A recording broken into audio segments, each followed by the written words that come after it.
que dar ese paso de fe, y en ese paso de fe es donde Dios obra. Amén. Muchas veces la fe es como una bisagra. La fe es como una bisagra, son de ese tamañito las bisagras, pero abren una gran puerta. ¿Verdad? Si nosotros ponemos nuestra fe, se abren grandes puertas. Entonces tenemos que activar nuestra fe y ponerla por obra. Estamos hablando de la visión celestial y estamos leyendo los libros. Leímos el mes pasado la primera de Samuel, estamos leyendo la segunda. Es un libro muy interesante, nos habla mucho acerca de pues la vida de varios hombres: Samuel, Saúl, David y pues varios más. Así que Dios puso en mi corazón compartir esto, que tiene que ver con que la visión de Dios es algo que se puede perder. La visión de Dios es el llamado que Dios trae para nosotros, para que nosotros caminemos en él y alcancemos un destino de eternidad. ¿Sí? O sea, si nosotros no involucramos a Dios en nuestras vidas, el fin de nuestra existencia termina aquí. ¿Ok? Sin Dios, nosotros aquí lo más que podemos alcanzar a hacer es pues tener en la tierra algo.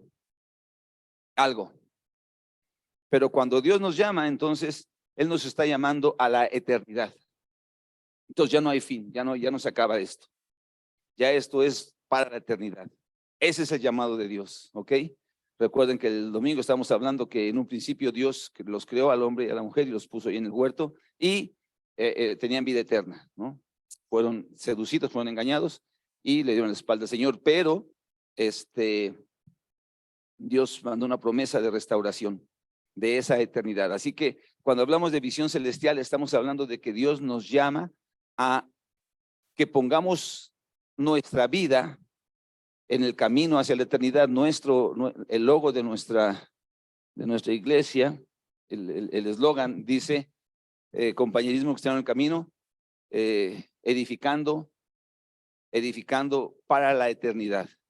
Amén. Compañerismo cristiano, edificando para la eternidad. Esa es la idea, ¿no?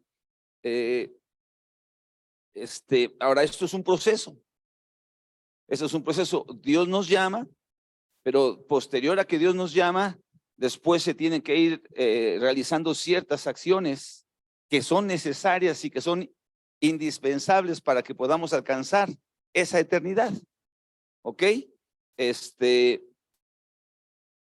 Me llamó la atención esta escritura. Vamos a leer Lucas capítulo 13. Lucas, en el capítulo 13 del Evangelio según San Lucas. Vamos a empezar en el versículo 22.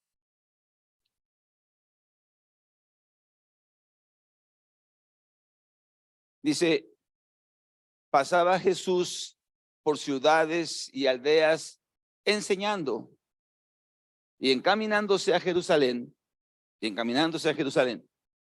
Dice, y alguien le dijo: Señor, ¿son pocos los que se salvan? Y él les dijo: esforzaos a entrar por la puerta angosta, porque os digo que muchos procurarán entrar y no podrán. Amén. Si seguimos leyendo ahí, dice: después que el padre de familia se haya levantado y cerrado la puerta, y estando afuera, empecéis a llamar a la puerta diciendo: Señor, Señor, ábrenos. Él respondiendo os dirá: no sé de dónde sois. Entonces comenzaráis a decir: delante de ti hemos comido y bebido y en nuestras plazas enseñaste. Pero os dirá: os digo que no sé de dónde sois, apartaos de mí, todos vosotros, hacedores de maldad. Ahí será el lloro y el crujir de dientes, cuando veáis a Abraham, a Isaac y a Jacob y a todos los profetas en el reino de Dios, y vosotros estéis excluidos. Porque vendrán del oriente y del occidente, del norte y del sur, y se sentarán a la mesa en el reino de Dios. Y aquí que hay postreros que serán primeros, y primeros que serán postreros. Aquí la idea, Padre, ayúdanos, Señor, en el nombre de Jesús, para que tu palabra nos pueda, o mejor dicho, nosotros podamos recibir el impacto de tu palabra, que tu Espíritu Santo abra nuestros corazones y recibamos la revelación que tú tienes para nosotros en este día, Padre, en el nombre de Jesús. Amén. Dios nos da un llamado. Si caminamos en ese llamado, también vamos a alcanzar una eternidad con todas las consecuencias que el cumplir con ese llamado nos trae, ¿no? Escuchaba el mensaje que había compartido el hermano Israel de que hay un fundamento que es Cristo Jesús, y sobre ese fundamento cada uno de nosotros tenemos que sobreedificar. Edificaremos el templo del Señor y nosotros seremos los mismos elementos con los que se va a estar edificando ese templo del Señor. Seremos las piedras preciosas, el oro, la plata, ¿no? Como Dios quiere que nosotros seamos parte activa de esa edificación. Entonces, aquí estaba el Señor caminando, ¿no?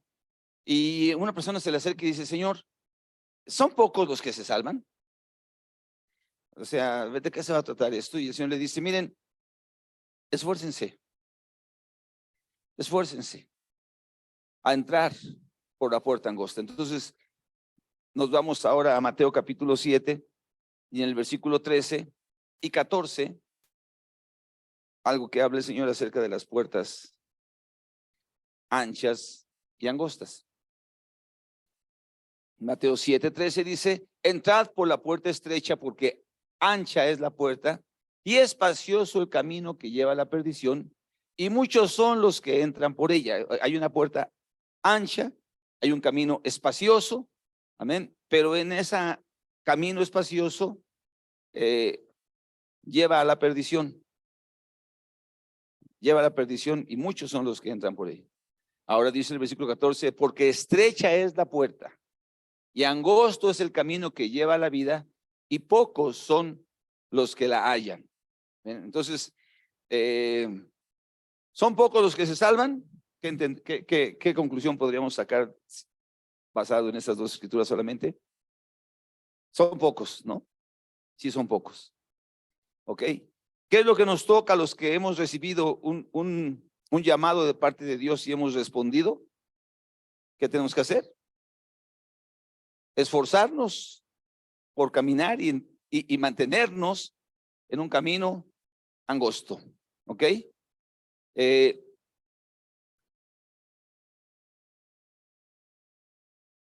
Cuando el Señor nos llama, Él requiere que nosotros le respondamos a Él.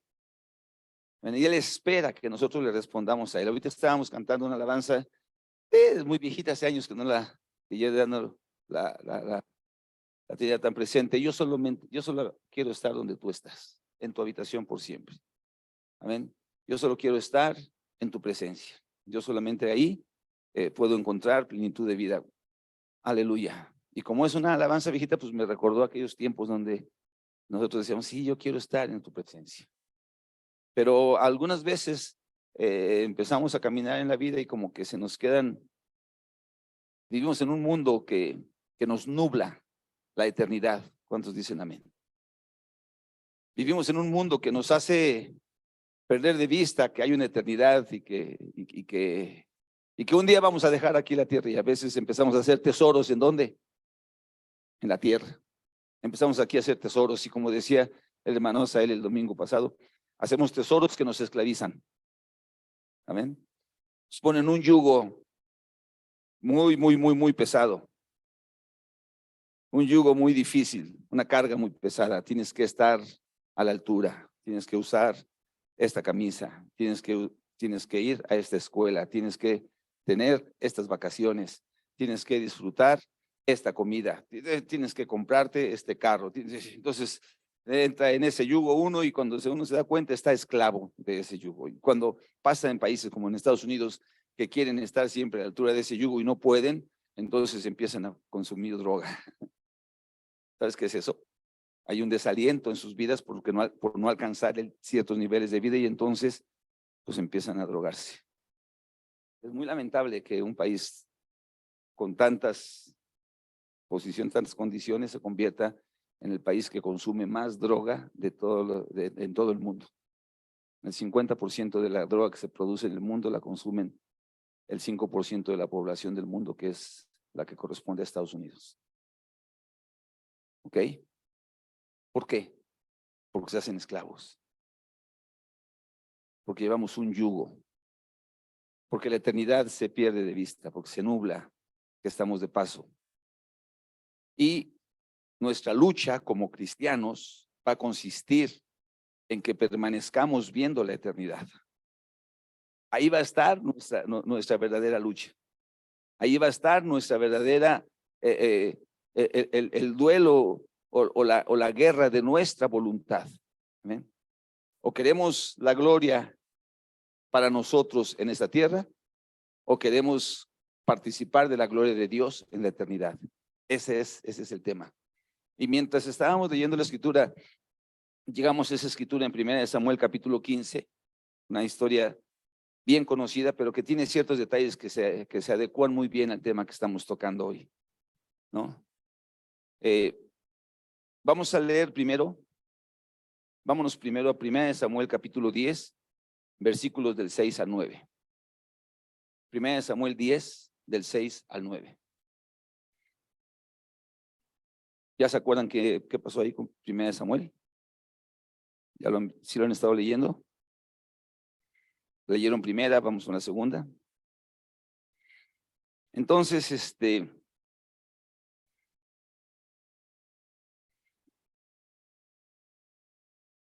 la escritura dice ahí en este libro, ¿verdad? Dice en este libro que Samuel tenía 2 hijos, no es en este capítulo, pero en ese libro. Dice que tenía 2 hijos, uno de ellos se llamaba Joel, el otro se llamaba Abías, y Samuel los puso como jueces para que juzgaran en Israel. Pero dice la Biblia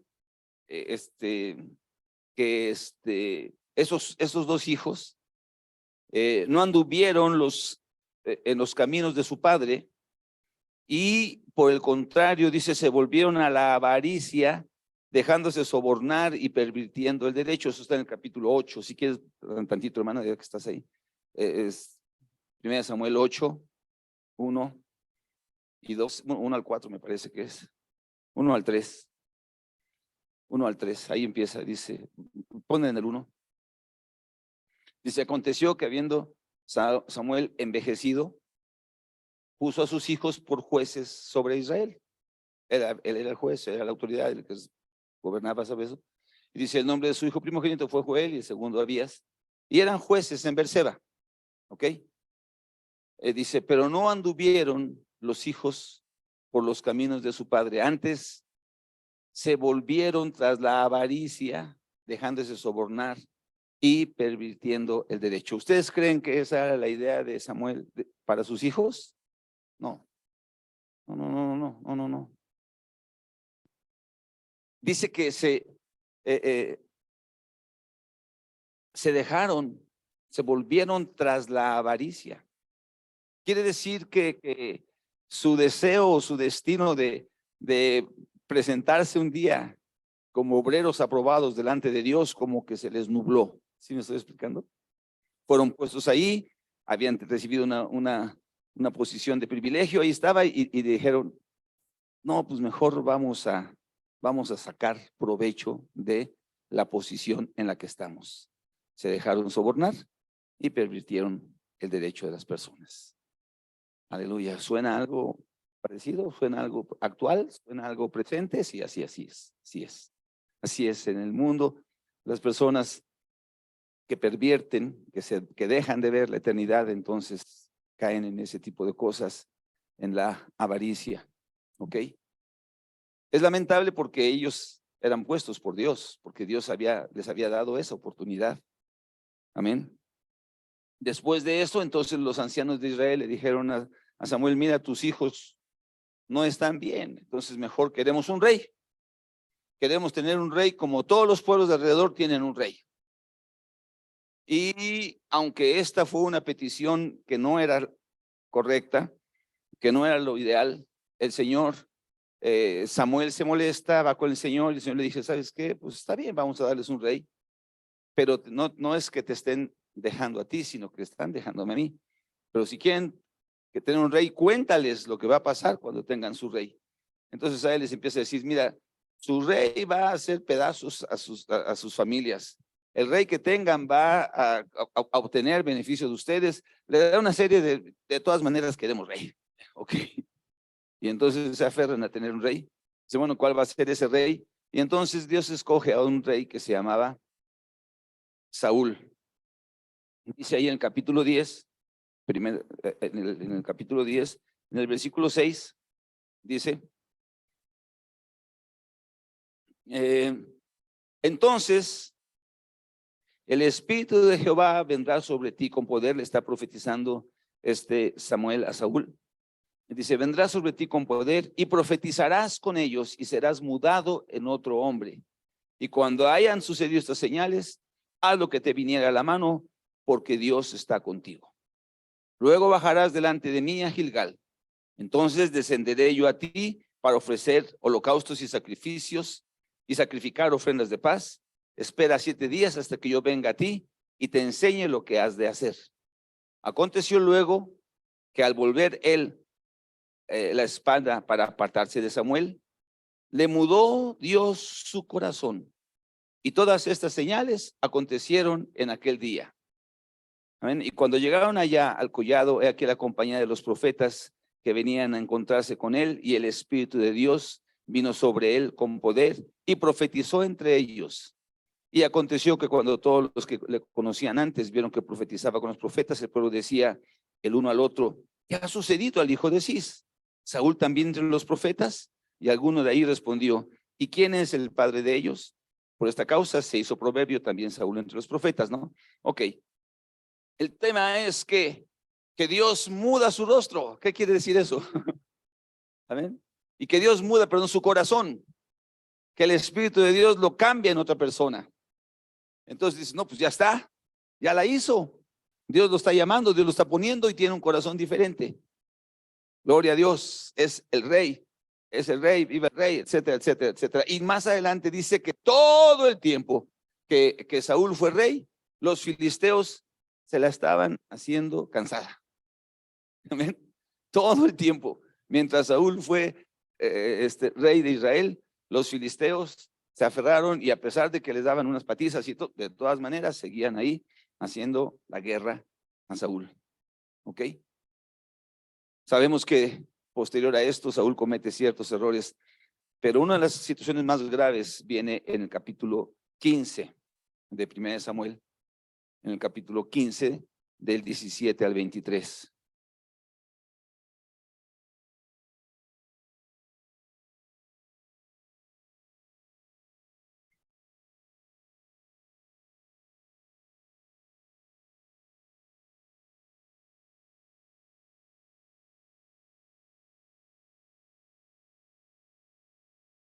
Si quieren el versículo 1 del capítulo 15, miren lo que dice ahí. Samuel dijo a Saúl en el versículo 1, Jehová me envió a que te ungiese por rey sobre su pueblo Israel. Ahora pues, está atento a las palabras de Jehová. Así ha dicho Jehová de los ejércitos, yo castigaré lo que hizo Amalec a Israel al oponérsele en el camino cuando subía a Egipto. Ve pues, y hiere a Amalec y destruye todo lo que tiene y no te apiades de él, mata a hombres, mujeres, niños y aun a los de pecho, vacas, ovejas, camellos y asnos, todo. Esa fue la orden que Dios le dio a Saúl a través de Samuel. Dios te mandó como rey.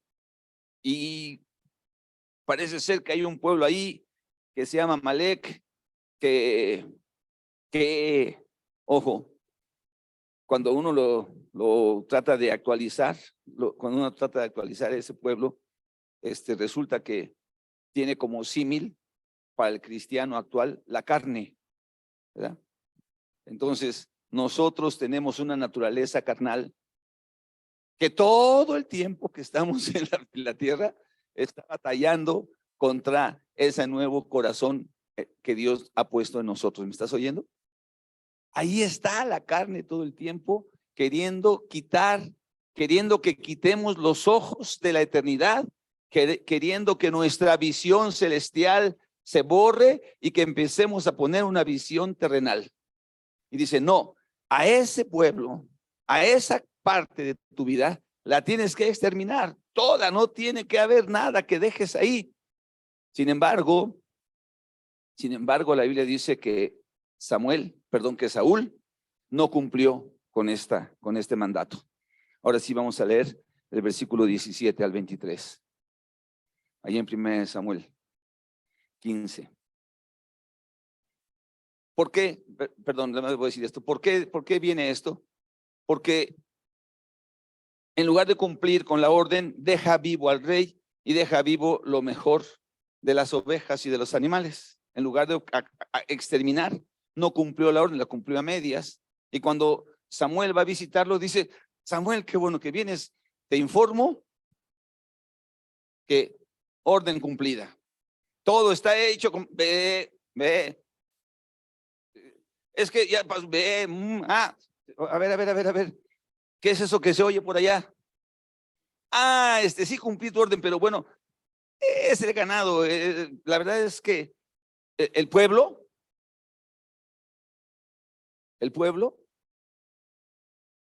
decidió. Amén. Dice, ¿por qué hay ese balido de ovejas y bramido de vacas que yo oigo, no? Entonces le contesta Saúl, dice, de Amalek lo ha traído porque el pueblo perdonó lo mejor de las vacas y de las ovejas para sacrificarlas a Jehová. ¿A Jehová qué? Tu Dios. No era el Dios de él, era el Dios de Samuel. No era el Dios de Saúl, tu Dios. Pero las demás las destruimos. Entonces ahora viene el versículo 17.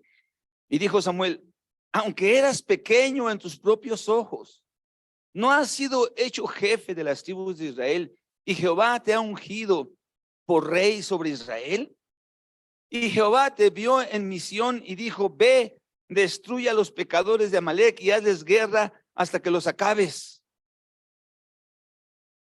¿Por qué pues no has oído la voz de Jehová, sino que vuelto al botín has hecho lo malo ante los ojos de Jehová? Saúl respondió a Samuel, antes bien he obedecido la voz de Jehová y fui a la misión que Jehová me envió, y he traído a Agag, rey de Amalek, y he destruido a los amalecitas. Mas el pueblo tomó del botín ovejas y vacas, las primicias del anatema, para ofrecer sacrificios a Jehová, tu Dios, en Gilgal. Y Samuel dijo, se complace Jehová tanto en los holocaustos y víctimas como en que se obedezca a las palabras de Jehová. Ciertamente el obedecer es mejor que los sacrificios, y el prestar atención que la grosura de los carneros. Porque como pecado de adivinación es la rebelión, y como ídolos e idolatría la obstinación. Por cuanto tú desechaste la palabra de Jehová, él también te ha desechado para que no seas rey. Qué triste, qué lamentable, pero escúchelo. Amén. Esta misma historia se repite todavía hasta el día de hoy. Cuando los creyentes, tú y yo, nosotros, amén, no exterminamos y no peleamos y no estamos dispuestos a pelear contra nuestra carne. Cuando le estamos indultando, cuando decimos, no voy a orar, estoy muy cansado. No, ¿por qué voy a ayunar si tengo hambre? No voy a ir a la iglesia porque a lo mejor llueve y me encojo. No voy a... que son demandas aparentemente genuinas, pero que son de nuestra carne, que se van a oponer a que vayamos por el camino angosto. ¿Cuántos me están oyendo? Son pocos los que se salvan, Señor, y dice, miren, esfuércense porque el camino que lleva a la perdición es ancho, es espacioso, la puerta es ancha, pero lleva a la perdición. El otro, el que lleva a la eternidad, ese es un camino angosto. El problema es que si nosotros no estamos alertas, dice la Biblia, hijo mío, Proverbios 4:23, si hay algo que tienes que guardar en tu vida, es tu corazón. Si hay algo que tú tienes que estar alerta de que no se llene de actitudes incorrectas, si hay algo que tienes que estar alerta de que no vire, de que no cambie, de que no deje de poner sus intereses y sus deseos en la eternidad es en tu corazón. Si tú no permites que tu corazón se mantenga firme, entonces puede ser que la vida que Dios te da se pierda. Amén. Y hay muchas historias en la Biblia de personas que perdieron ese llamado. Perdieron esa visión celestial. ¿Por qué? Eras pequeño ante tus propios ojos. No eras digno de ser puesto como rey y Dios te puso como rey. ¿Por qué cuando te manda una orden? ¿Por qué cuando dices que tú eres su siervo? ¿Por qué cuando dices que tú eres el que vas a hacer su voluntad? Y cuando Él te dice que la hagas, la haces a medias. ¿Por qué? Dice ahí.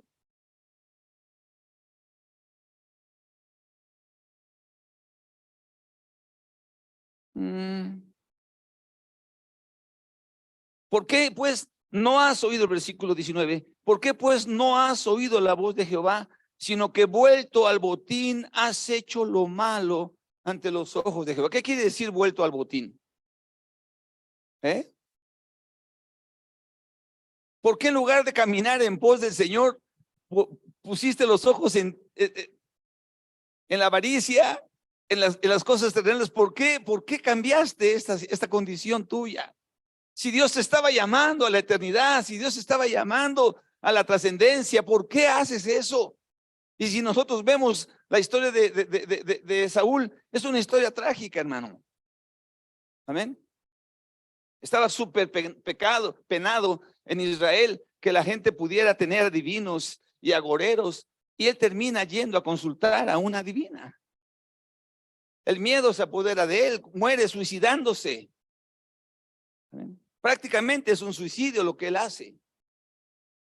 Está en la plena guerra y ya cuando está ahí la guerra y ve que vienen sobre él, dice, pues aquí está mi espada, y se avienta sobre la espada, pero le pasó un poquito como aquel que dijo que se ahogó de la panza. Dice, ¿por qué te ahorcas de aquí? Dice, porque aquí siente como que se ahoga, dijo. Así me lo imagino yo, porque dice, y se echó sobre su espada, ¿no?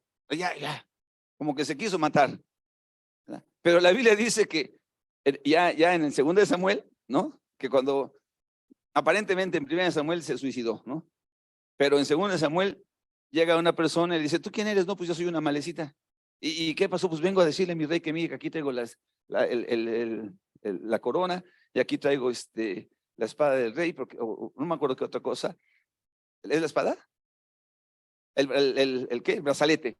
Le traigo el brazalete y la corona del rey. ¿Y cómo sabes? Dice, pues es que yo pasé por ahí y él se había metido la espada, pero así como que nada más un cachito, y estaba todo bien vivo, bien vivo. Y entonces le empezó a entrar miedo y me dice, mátame. Y pues yo lo maté. Yo sabía que él iba a morir, pues mejor lo maté. Entonces cuando David lo ve y le dice, ¿de dónde sacas eso? O sea, ¿cómo no tuviste temor? Agarra a este que acaba de confesar que mató al y mátalo. Que mató al rey y mátalo, y lo matan. Al chavo ¿se acuerdan? Y es cuando después endecha a Jonatán, o hace luto pues por Jonatán y por Saúl, porque le duele por cómo han caído los valientes, etcétera, etcétera, ¿no? Pero el corazón, un corazón que había sido mudado por Dios, un corazón de una persona que había sido escogida por Dios, que le dijo, ven, vamos a trabajar, tú y yo, vamos a trabajar por lo eterno, vamos a ganar almas, vamos a llenarnos de la presencia de Dios, vamos a vivir no para este mundo, vamos a vivir para la eternidad. Amén, sí, claro, gloria a Dios. Y después ese corazón se pierde de vista todo esto y dice, ahí está el botín, ahí está, ahorita es el momento. Se desvía, se esforzó, caminó por el camino angosto. Son muchos los que se salvan, son pocos. Amén. El punto es en esta noche, mi hermano, que tú y yo tenemos que estar bien alertas con nuestro corazón, porque es muy fácil decir, Saúl, chafa. Pero no sabemos que nosotros muchas veces tenemos muchas concupiscencias que hace que nuestros ojos se volteen y miren y nuestro corazón cambie de las cosas de Dios y de la eternidad hacia este mundo. Qué triste. Dios mudó su corazón, lo llevó a otra condición, y los primeros momentos después de esto, dice que Saúl agarró y peleó con todos.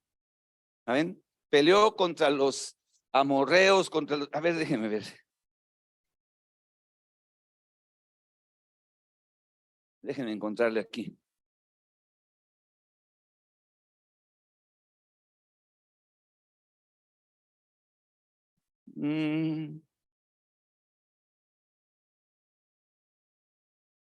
Ayúdenme por ahí, que donde dice que peleaba contra todos y los hacía polvo. Es atrás, desde luego, atrás de esta historia. Aquí está, ya. Versículo 47, capítulo 14. Después de haber tomado posesión del reinado de Israel, después de haber tomado posesión de 1 Samuel 14, 47, después de haber tomado posesión de Saúl hizo guerra a todos los enemigos en derredor. Peleó contra Moab, peleó contra los hijos de Amón, peleó contra Edom, peleó contra los reyes de Soba y contra los filisteos. Y a donde quiera que se volvía,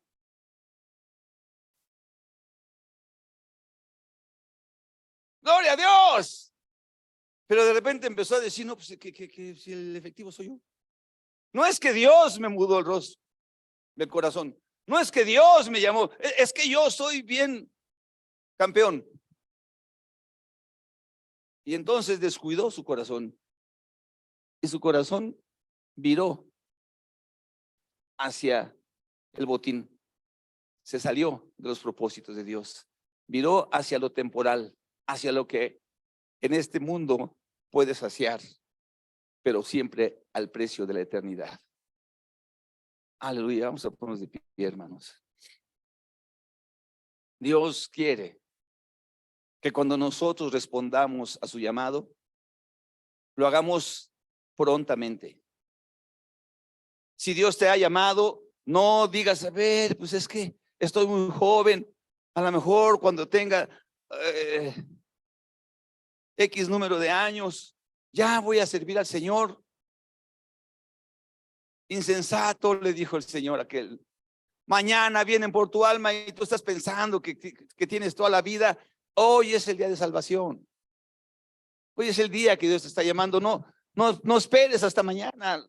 Si oyes la voz de Dios, no endurezcas tu corazón.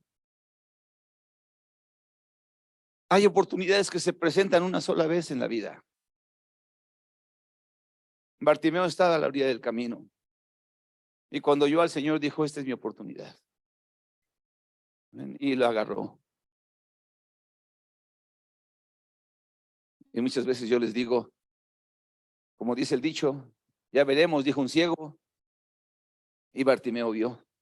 Amén.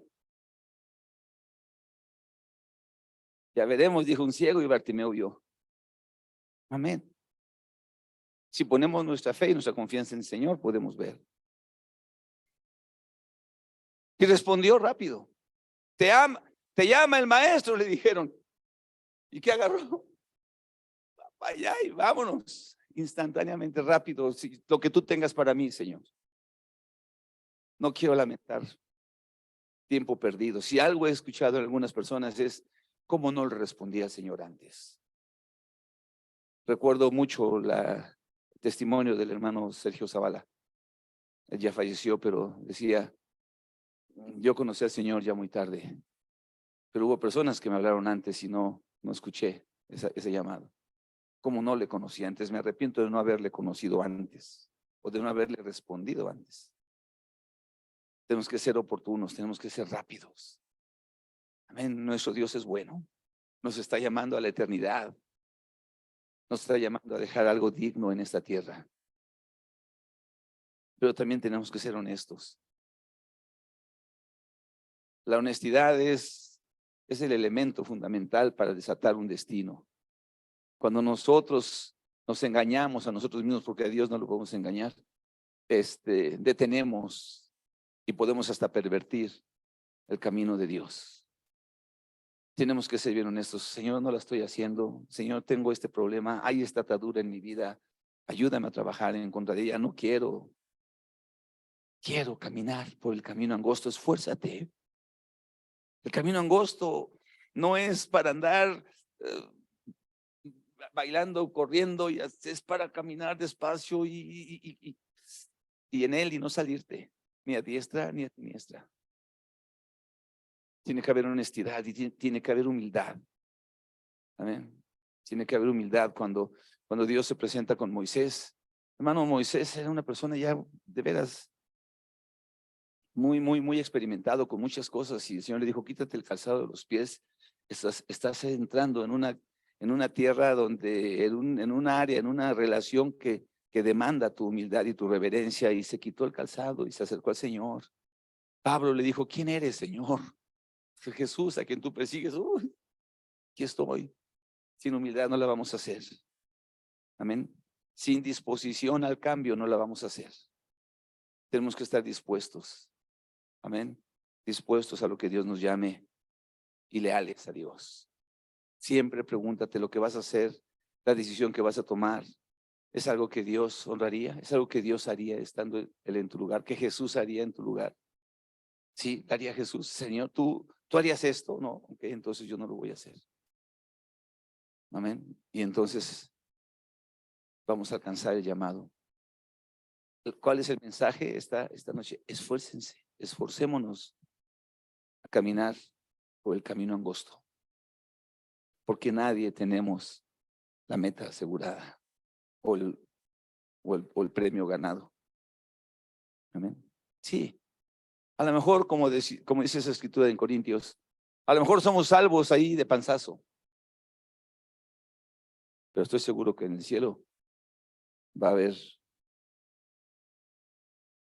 un juicio de las obras y decir: a este, ponlo acá y dale esta responsabilidad.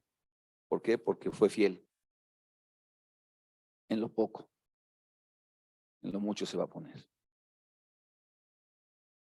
Vamos a cerrar los ojos.